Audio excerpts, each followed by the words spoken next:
ગોંડલના રીબડા ગામના અમિત ખૂંટે જે આત્મહત્યા કરી તેમને લઈને હવે ચર્ચા એ પણ હવે થઈ રહી છે કે હવે શું થવાનું છે, કારણ કે જે રીતે સુસાઇડ નોટમાં નામ સામે આવ્યું હતું અનિરુદ્ધસિંહ જાડેજા અને રાજદીપસિંહ રીબડા, કારણ કે હવે તેમના જે પાટીદાર સમાજના લોકો છે તે પણ માંગ કરી રહ્યા છે કે આ બંને વ્યક્તિ સામે કાયદેસરની કાર્યવાહી થવી જોઈએ। તો બીજી તરફ ક્ષત્રિય સમાજ પણ હવે ભેગો થઈ રહ્યો છે અને રાજકોટ કલેક્ટરને આવેદનપત્ર પણ પાઠવવાનું છે અને કહેવામાં આવી રહ્યું છે કે તટસ્થ તપાસ થવી જોઈએ। ભલે નામ સામે આવ્યું પણ જે રીતે અત્યારે કાયદેસરની કાર્યવાહી થશે પછી જ ખબર પડશે કે આમાં કોનો વાંક છે।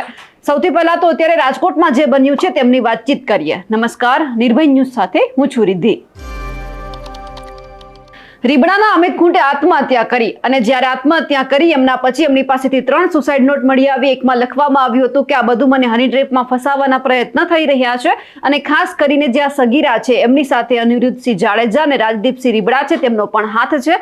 પછી હવે એમનો જે પરિવાર છે તેમણે પણ એક જ માંગ કરી છે કે અમે મૃતદેહ ભલે સ્વીકારી લીધો પરંતુ પોલીસે સામે બાંહેધરી પણ આપી છે કે એસઆઈટીની રચના થશે અને જે તટસ્થ તપાસ છે તે પણ થવાની છે। પણ ગઈકાલે આપણે જોયું હતું કે આજે રીબડાની અંદર તમામ 18 વર્ષના લોકો છે તે ભેગા થવાના હતા અને પછી રાજકોટમાં મહારેલી કરી અને કલેક્ટરને આવેદન આપવાના હતા અને બન્યું પણ એવું કે રીબડાની અંદર તમામ લોકો ભેગા થયા। પછી એમાં ક્ષત્રિય સમાજ હોય કે બીજા સમાજના લોકો હોય અને રાજકોટ પહોંચ્યા છે। રાજકોટમાં ક્ષત્રિય સમાજ ભેગો થયો છે અને તેમણે કહી દીધું છે કે અનિરુદ્ધસિંહ જાડેજા અને રાજદીપસિંહ રીબડાની સાથે અમે છીએ, એમણે કંઈ જ ખોટું નથી કર્યું। જ્યારે આ મહારેલી નીકળી ત્યારે એમાં જે ક્ષત્રિય સમાજના આગેવાન પીટી જાડેજા પણ હતા અને બીજા ઘણા બધા આગેવાનો હતા। આ મહારેલી યોજી અને જ્યારે કલેક્ટરને આવેદનપત્ર આપવા જવાના હતા એ જ દરમિયાન પીટી જાડેજા અને બીજા ઘણા બધા જે આગેવાન છે તેઓ શું કહી રહ્યા છે આ ઘટનાને લઈને તે સાંભળીએ। જય માતાજી। અત્રે ક્ષત્રિય સમાજના બધા આગેવાનો, યુવાન આગેવાનો એ મર્યાદિત સમયમાં રાજકોટ જિલ્લામાંથી ખાલી આવ્યા છે અને કલેક્ટર સાહેબને આવેદનપત્ર આપવાનું છે કે અનિરુદ્ધસિંહ વિરુદ્ધ જે ગુનો દાખલ થયો એ ગુનામાં તટસ્થ તપાસ થાય અને પોલીસ તપાસ કરી રહી છે। હજી પોલીસે એનો ઉકેલ જે છે એ કઈ જાહેર નથી કર્યો કે આમાં ગુનેગાર છે કે નથી। હજી ઓલા યુવતીનું પણ દુષ્કર્મ નું જે મેડિકલ ચેકઅપ ને એ થવું જોઈએ એ કદાચ થયું હોય તો મને ખ્યાલ નથી, પણ એની હજી એક ખોટી ફરિયાદ કરી છે, સાચી ફરિયાદ કરી છે। એ તો પોલીસ તપાસ કરે જ છે અને પોલીસ ઉપર ભરોસો રાખવો જોઈએ। પોલીસ ઉપર માત્ર ધોવાનો કઈ મતલબ નથી। પોલીસ અને ન્યાયતંત્ર ઉપર સંપૂર્ણ ભરોસો છે, ભૂતકાળમાં હતો, આજે પણ છે અને દરેકને પણ હોવો જોઈએ। એટલે આજે અમે આવેદનપત્ર એ હેતુથી આપી છે, તપાસ કરો, ગુનેગાર હોય તો 100% સજા થવી જ જોઈએ। અમે કોઈનો એવો બચાવ કરવા માંગતા જ નથી કે ગુનેગાર છે તો એને છોડી દો। ગુનેગાર હોય તો તમે યોગ્ય તપાસ કરો, તપાસમાં જે ખુલે અને તપાસમાં જે આગળ વધે અને પોલીસ જયારે એના રિપોર્ટ જાહેર કરે યુવતીનું પણ દુષ્કર્મ વિશેનું અથવા સામે અનિરુદ્ધસિંહ પર ફરિયાદ જે થઈ છે એ ફરિયાદમાં પણ તપાસ કરે। સુસાઇડ નોટ મળી આવી છે, સુસાઇડ નોટમાં અલગ અલગ અક્ષરો છે એવું એમનું કહેવાનું થાય છે। મેં વાંચી નથી પણ મીડિયા મારફત મેં વાંચી છે।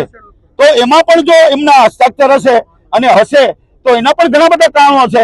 એના આત્મઘાત કર્યા પહેલા એને દુષ્કર્મ ન કર્યું હોય તો એને સામે આવવું જોઈએ અને કેવું જોઈએ હું નિર્દોષ છું અને નિર્દોષ માણસ હંમેશા સામે જ આવે, આવું પગલું જ ન ભરે। આવું પગલું ભરવાનું કારણ પણ હોઈ શકે, પણ આપણે તો એને શ્રદ્ધાંજલિ આપીએ છીએ જે હોય, પણ આમાં તટસ્થ તપાસ થવી જોઈએ એવી ક્ષત્રિય સમાજની માગણી છે અને ક્ષત્રિય સમાજના અગ્રણી પણ છે અનિરુદ્ધસિંહભાઈ અને 18 વર્ષ અત્યારે આવેલા છે। મેમણ સમાજ, મુસ્લિમ સમાજ, એ પણ હજુ સામે દલિત સમાજ, તમામ 18 વર્ષમાં તમામ આવી ગયા। આ ખાલી એક ક્ષત્રિયની ઓલી નથી, આ રેલી નથી, આ આંદોલન નથી, માત્ર આવેદનપત્ર કલેક્ટર સાહેબને આપવાનું છે અને એને પણ તમારી સમક્ષ વિનંતી કરવાની છે। જય માતાજી। આ તદ્દન ખોટા પાયા વગરના આક્ષેપો કર્યા છે તેની કાયદેસર કાર્યવાહી તપાસ થવી જોઈએ અને અમને પોલીસ તંત્ર ઉપર અને ન્યાયતંત્ર ઉપર સંપૂર્ણ ભરોસો છે। અમે અનુભાઈના સમર્થનમાં રેલી કરેલ છે। કાયદેસર કાર્યવાહી થવી જોઈએ।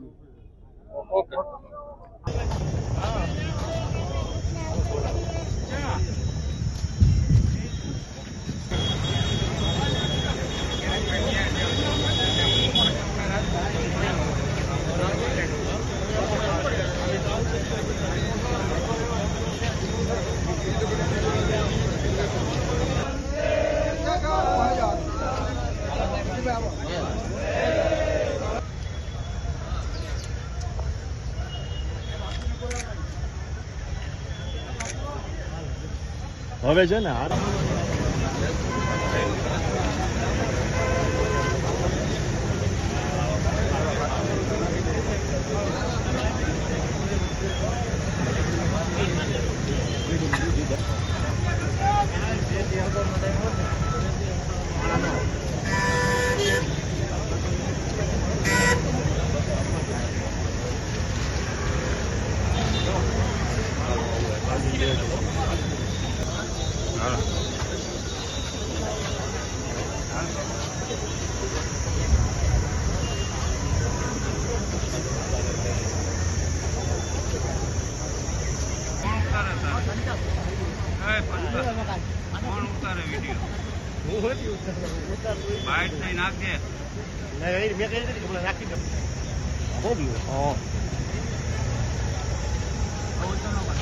આટલો બસ ને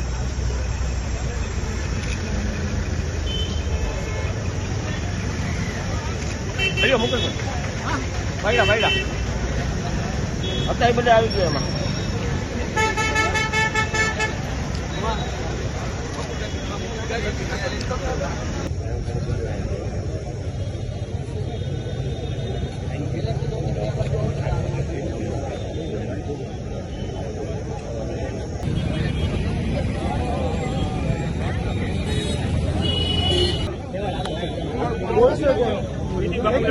આગળ આવી જાઓ મનોજભાઈ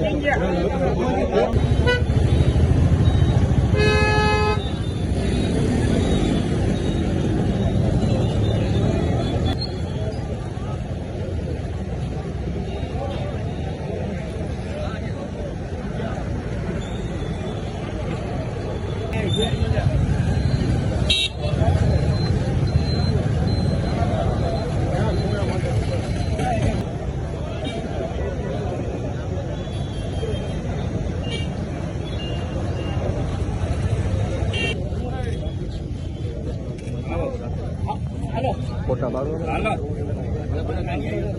વરિયો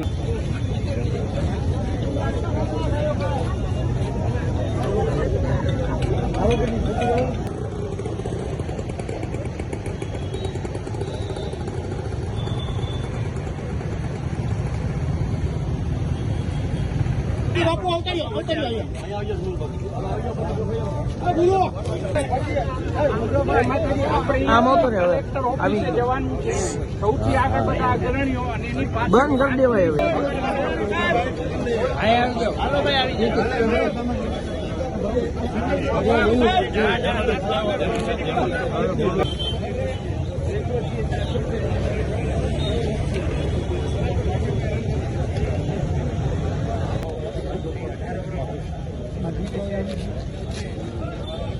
મુખ્ય કારણ હોય બહાર આવે એ વધારે માગણી છે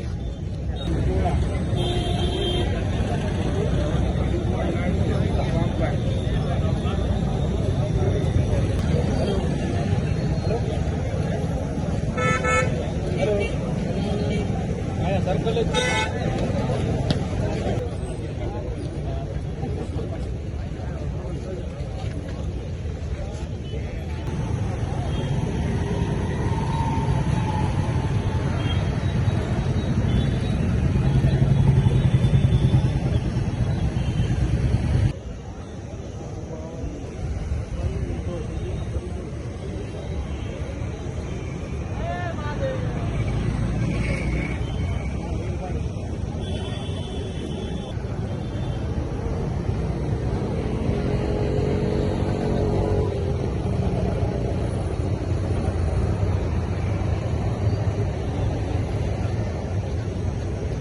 જે રીતે રીબડાની અંદર આત્મહત્યાની આ ઘટના સામે આવી અને પછી અત્યારે ચર્ચા એક જ છે કે હવે આમાં કોનો આંચ છે, કારણ કે પહેલા દુષ્કર્મની ફરિયાદ નોંધાઈ અને એ પછી તેમણે આત્મહત્યા કરી અને પછી નામ સામે આવ્યા રીબડાના એ બાપ દીકરાના. પણ હવે જોવાનું છે કે આક્ષેપ પ્રત્યાક્ષેપ થઈ રહ્યા છે. પરિવારની માંગ છે કે અમને ન્યાય મળવો જોઈએ, પણ હવે અત્યારે આવેદનપત્ર આપવામાં થોડી વારમાં આવશે, પરંતુ હવે એ જોવાનું છે કે આગળના સમયમાં શું થશે.